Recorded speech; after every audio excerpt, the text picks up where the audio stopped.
Olá a todos. Primeiramente, gostaria de agradecer o convite. É muito legal esse congresso online. Ano passado, eu tive a oportunidade de poder apresentar um dos meus trabalhos com Cassidine aqui, e hoje estou muito feliz de poder falar sobre esse grupo tão bacana e que eu gosto tanto, né, aqui nesse evento. Então, hoje eu vou falar para vocês sobre as estratégias gregárias em Crisomélide, um olhar sobre a subsocialidade em Cassidine. Então, meu nome é Adriana Andrade Mota, eu vou me apresentar a vocês, né? Eu sou licenciada em Ciências Biológicas pela Universidade Federal do Mato Grosso e durante a minha graduação eu tive a oportunidade de fazer a iniciação científica, né? Então, desde o início da minha graduação, que eu trabalhei com besouros rolabostas, né? Então, eu trabalhei basicamente com taxonomia, no qual a gente fez inventários, mas também eu tenho uma chave de identificação para os rolabostas que ocorrem no Pantanal brasileiro. Então, depois disso, eu fui para a Universidade Federal Rural de Pernambuco, na qual eu fiz o mestrado em entomologia. Nesse mestrado, eu trabalhei com taxonomia e sistemática de um grupo de Dinastine, e atualmente eu estou na Universidade Federal do Paraná, aqui em Curitiba, no qual eu pertenço ao laboratório de sistemática de Neuróptera, né? Mas eu não trabalho com Neuróptera, eu trabalho com Crisomélide, e eu estou no programa de ciências biológicas com ênfase em entomologia. Eu também tenho parceria com o Museu de História Natural Senckenberg, que fica na Alemanha, e no qual também eu tive a oportunidade de fazer meu doutorado sanduíche. Então, agora que vocês me conhecem, eu vou apresentar para vocês Coleóptera, né? Com certeza, muitos de vocês já viram ou já cruzaram com o besouro em suas vidas, né? Os besouros, eles estão presentes aí em todos os habitats, né? A gente consegue ter esses encontros, né, com eles. E aí a gente já parte do princípio do significado do nome, né? Isso já diz muito sobre como identificar um besouro. Então, colios, que vem do grego, que quer dizer bainha, estojo, e pteron, que significa asa, né? Então, seria um estojo que protege uma asa. Esse estojo, né? A gente chama de élitros, que são como se fosse o par de asas endurecidos, né, do besouro. Então, ele teria esse endurecimento, que são os élitros, essa esclerotização dos élitros, e por dentro a gente tem as asas membranosas, que são que são as asas que a gente costuma ver nos outros insetos, né? Sem essa proteção. E que eles usam para voar, obviamente. Então, os Coleóptera, eles são conhecidos popularmente como os besouros, né? Eles têm uma distribuição cosmopolita, ou seja, a gente encontra ele em todos os lugares. Ele é o maior e mais diverso grupo do reino animal, já vou mostrar para vocês isso em número.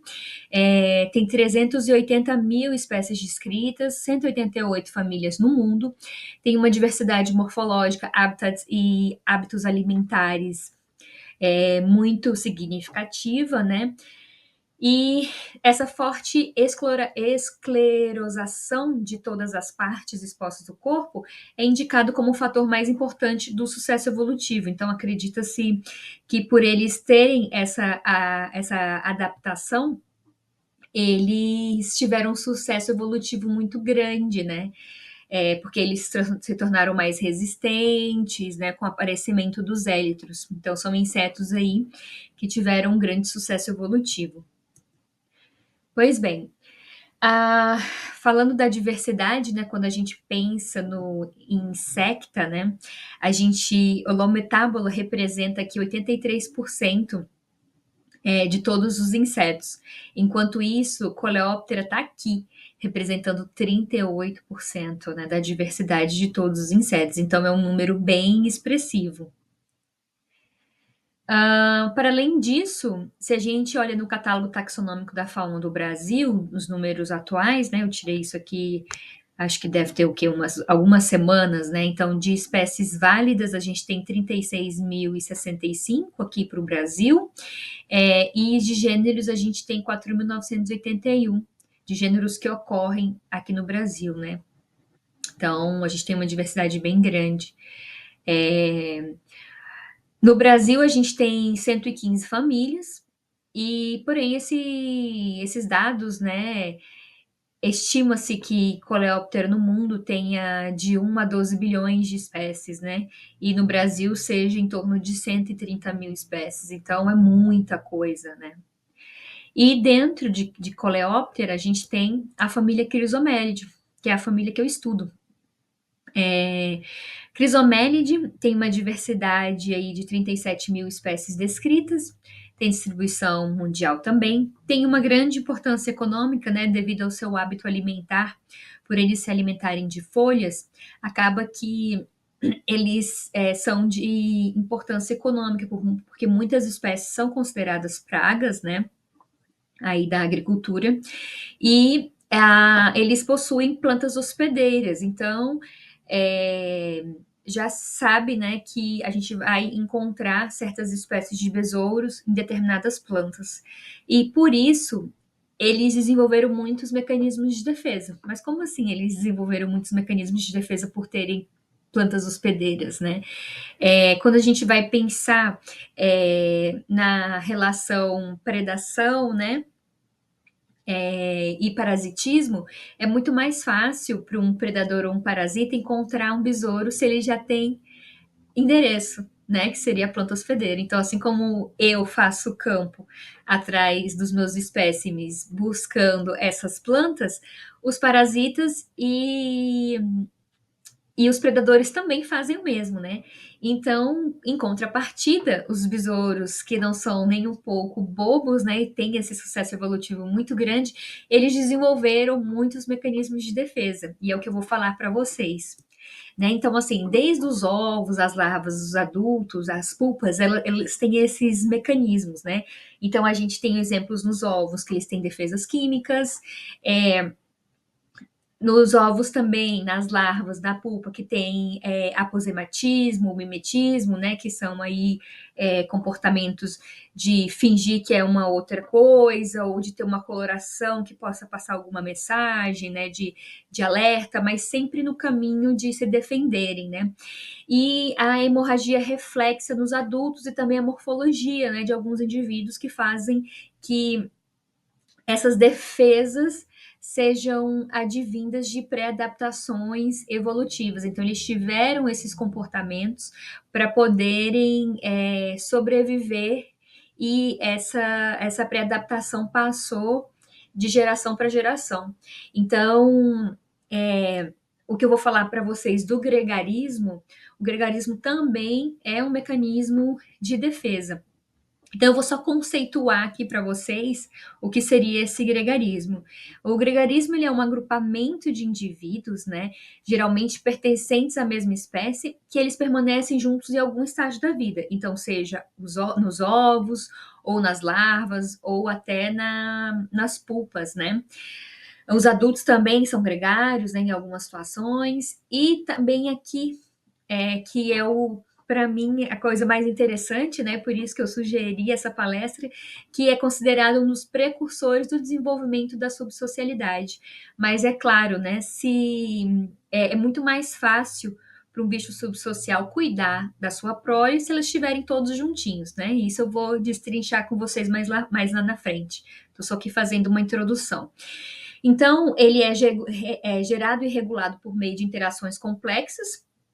Então, muitas vezes, tem defesa química junto com esse gregarismo, defesas mecânicas, entre outros. E o principal objetivo é, então, aumentar o sucesso na sobrevivência desses indivíduos.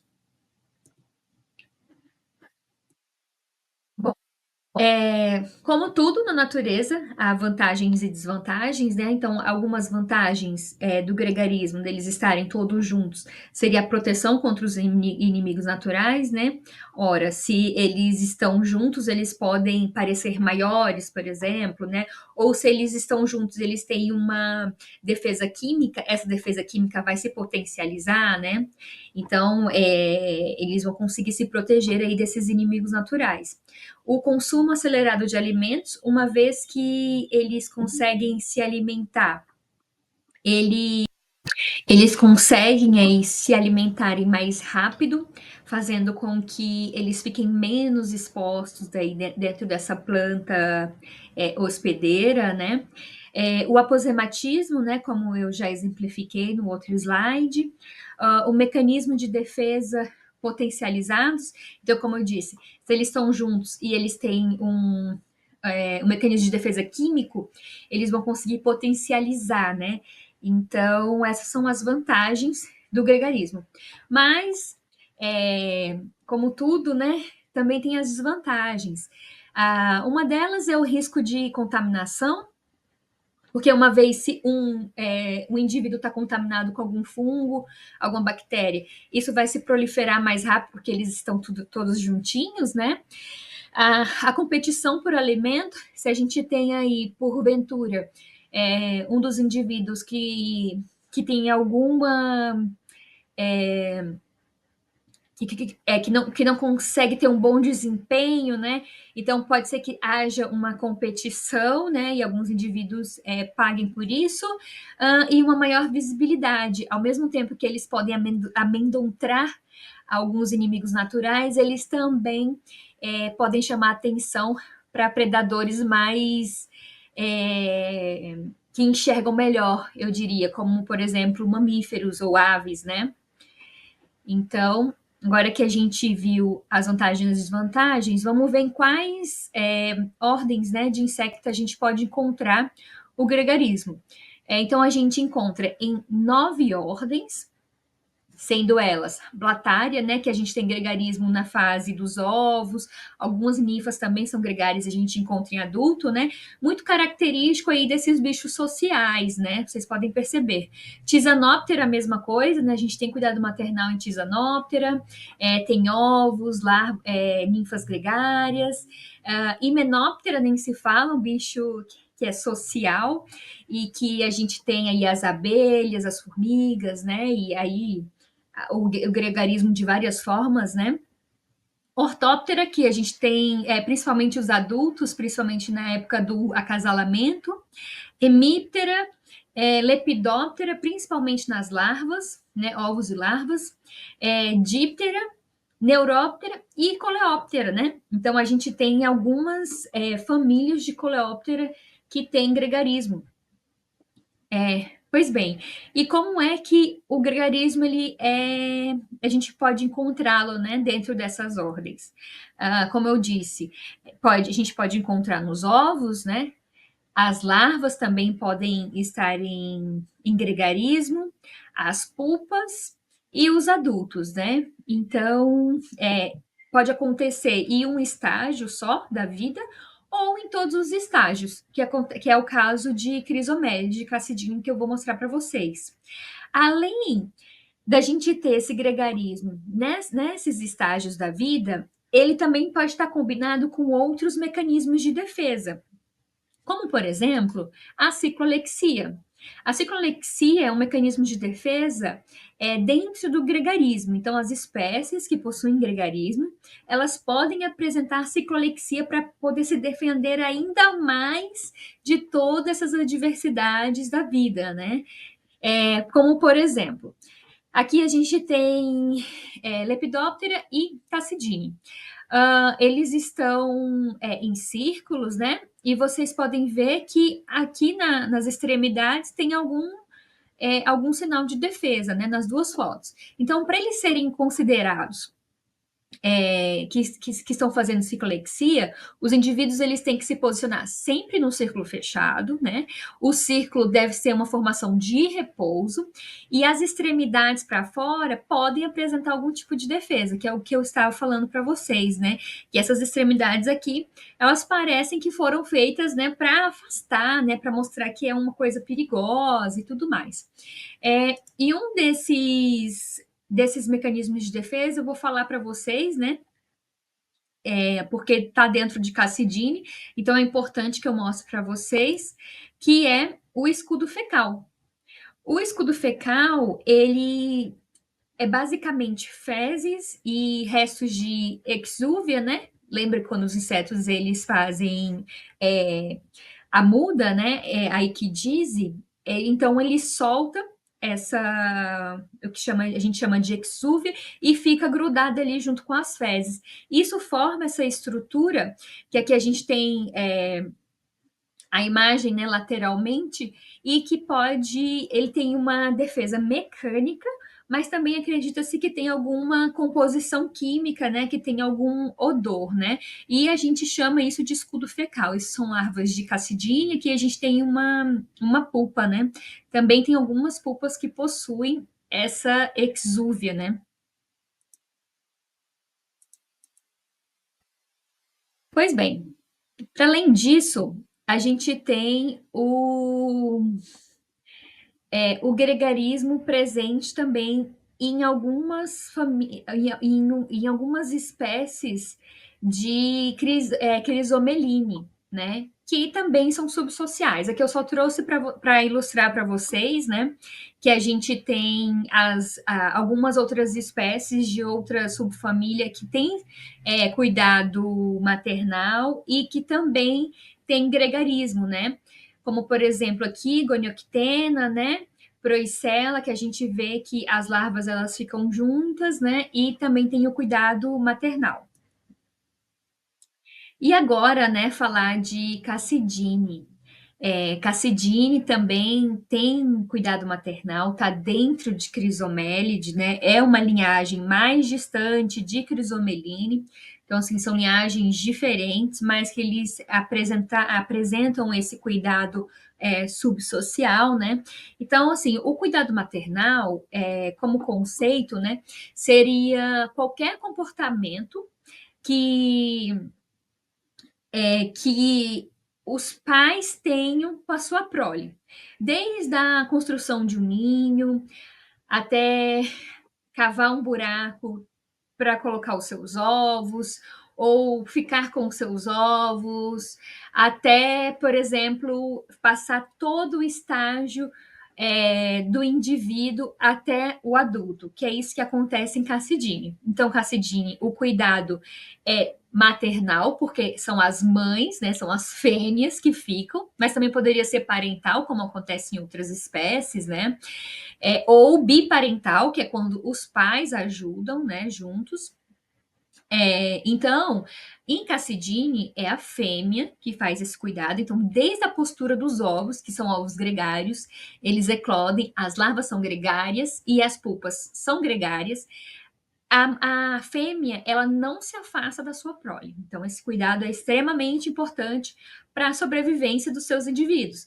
E por isso que a gente acredita, muitos pesquisadores e pessoas estudiosas do grupo acreditam que o gregarismo é um fator fundamental para o cuidado maternal. Que é que nem aquela conversa que eu tive com vocês anteriormente, né? Pode ter sido um precursor desse cuidado, porque é muito mais fácil a gente cuidar da prole quando tá todo mundo junto. Imagina só essa fêmea de cuidado maternal ficar correndo para cima e para baixo numa planta para cuidar da sua prole, né? Muito mais fácil se tá todo mundo juntinho ali. Se ele já tem esse cuidado, esse gregarismo, né, fixado no seu comportamento.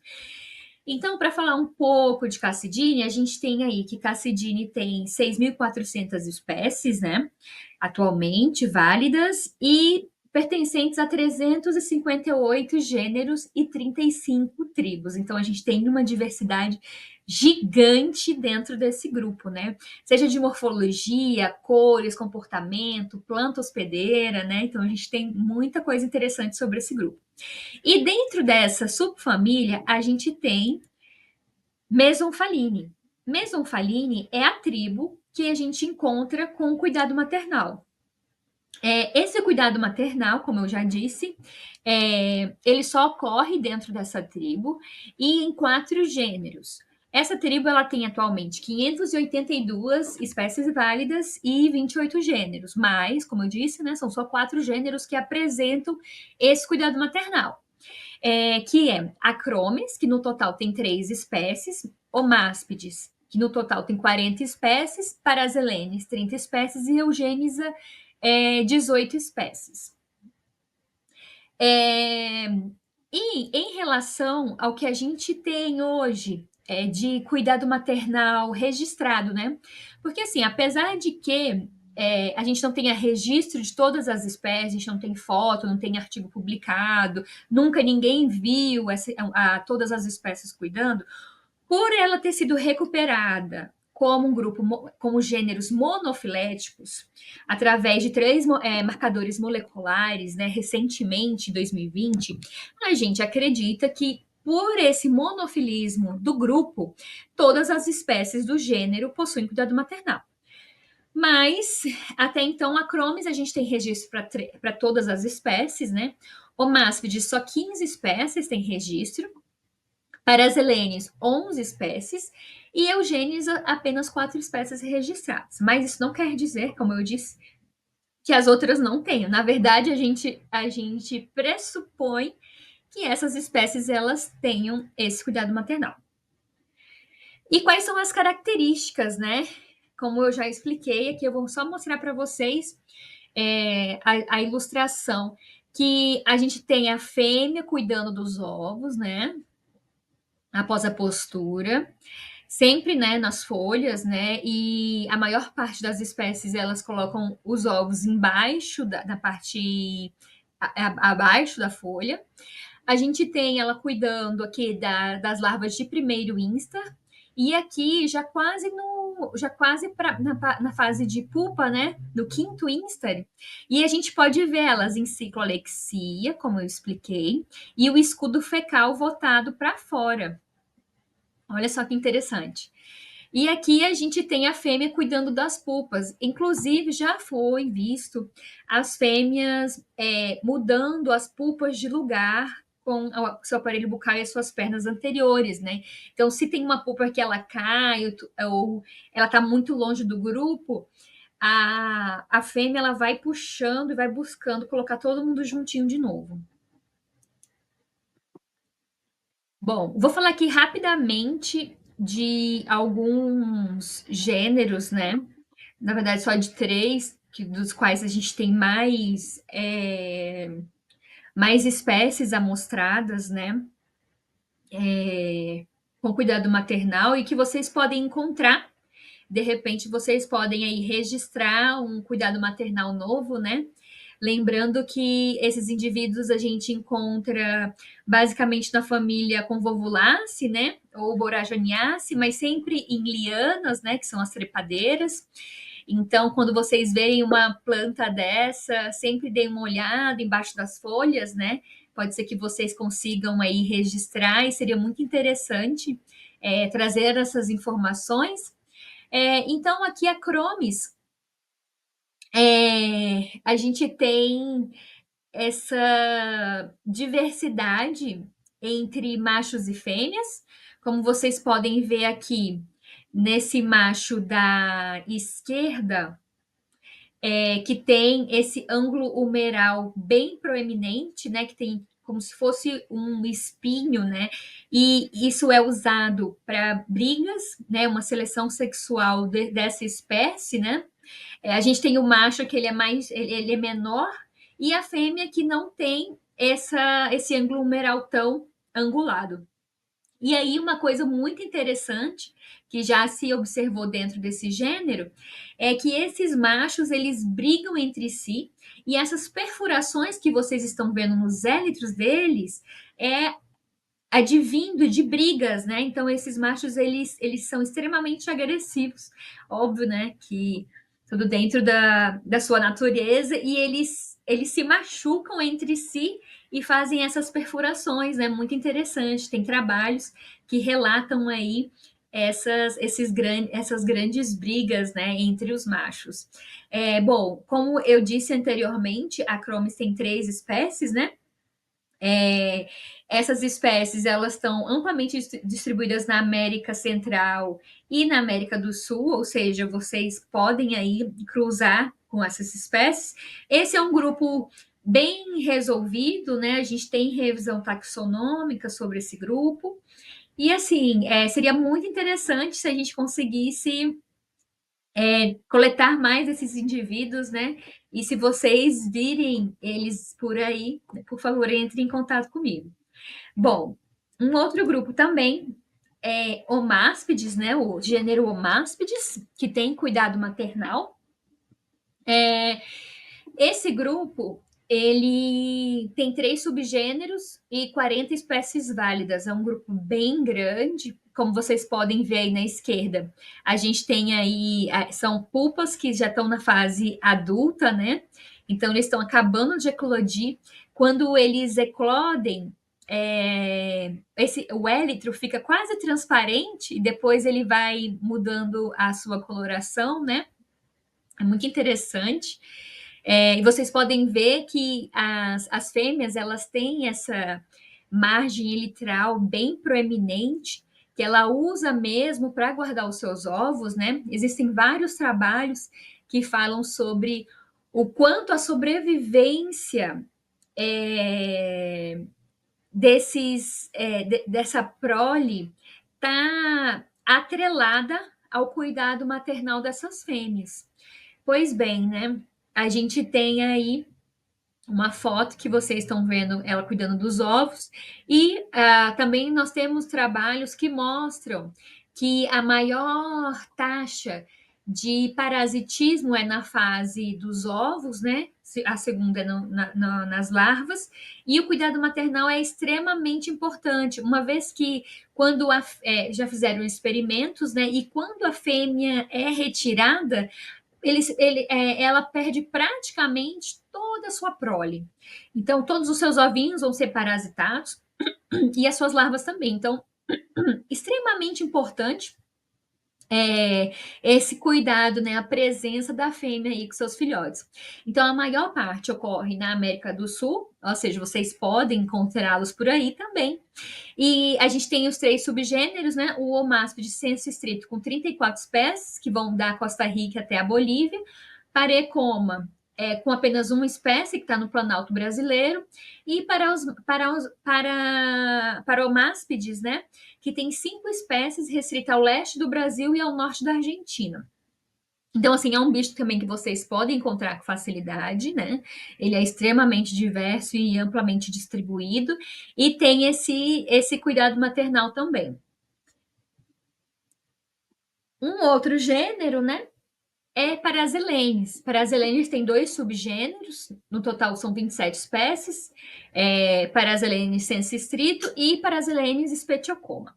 Bom, esse gênero também é um capítulo da minha tese de doutorado, no qual eu fiz a revisão taxonômica desse gênero. Anteriormente, a minha revisão taxonômica ele tinha 30 espécies, então eu fiz, são 7 sinônimos, 5 espécies novas, então foi um trabalho bem extenso, bem interessante, né? Eu consegui ter acesso a todo o material tipo, devido ao meu doutorado de sanduíche, então é um trabalho muito legal, porque um dos problemas de Cassidini é por ele ter esse cuidado maternal, muitas pessoas foram para esse lado do estudo, e a taxonomia sistemática ainda tem muita coisa que falta costurar, né? Então, esse gênero, logo mais vocês vão ter oportunidade de poder ler esse trabalho, né? E a gente vai ter uma chave dicotômica para identificação desses bichos que tem cuidado maternal. Eu espero poder registrar um novo cuidado. Se vocês virem ele por aí, fotografem, me mandem, que é bem interessante a gente poder registrar e conseguir publicar essas coisas, né? Aí para deixar para a ciência. Então aqui a gente tem também Paraselenes, né? O gênero Paraselenes, as fêmeas cuidando dos seus ovinhos, das suas larvas, né? E também das suas pupas, né? Então, uma das coisas mais importantes que a gente tem dentro dessa tribo esse comportamento, né? E que está muito atrelado ao gregarismo, porque, como eu disse, né, foi uma pré-adaptação desse cuidado, né? E não só dentro de Cassidine, mas também se a gente for olhar para os outros insetos e a gente for se debruçar e estudar esse gregarismo dentro dos outros insetos, a gente vai se chocar que os que possuem cuidado parental, maternal ou biparental, né? Eles têm como característica esse mecanismo que é o gregarismo. Então, o gregarismo é sim um precursor desse cuidado maternal ou parental, e é uma pré-adaptação e é um sucesso evolutivo, né? Porque vários trabalhos já mostraram que esse cuidado está atrelado aí com a sobrevivência da prole, né? Então, eu gostaria muito de agradecer, né, primeiramente ao Quinto Congresso Nacional de Entomologia Online. Obrigado pelo convite, por abrir esse espaço para tantos outros estudantes poderem falar aqui um pouco dos seus trabalhos e do seu grupo de estudo, né? Queria agradecer também à Universidade Federal do Paraná, que é onde eu faço meu doutorado, por todo o apoio e estrutura, ao laboratório que eu estou inserida, né, que sem o meu laboratório, sem o aceite do meu orientador, que não trabalha com o grupo, né, que ele abriu uma exceção, eu não estaria aqui hoje. Também quero agradecer ao meu programa de pós-graduação, mas também algumas instituições financeiras internacionais que fizeram com que o meu trabalho pudesse ser realizado, né? Como o Senckenberg Global Fellowship, o Museu de Zoologia de Harvard, e o Museu de Praga, e além de que, né, um agradecimento super especial à CAPES e ao CNPq, que fazem com que jovens brasileiros permaneçam aí na ciência. Então, muito obrigada. Eu espero que vocês tenham gostado. E se vocês verem algum Cassidine aí cuidando da sua prole, fiquem de olho nas plantas, fotografem e me escrevam, né? Aqui está meu e-mail, se vocês precisarem de algo. E se tiverem alguma dúvida e quiserem conversar mais um pouco, estamos aqui. Muito obrigada e até mais.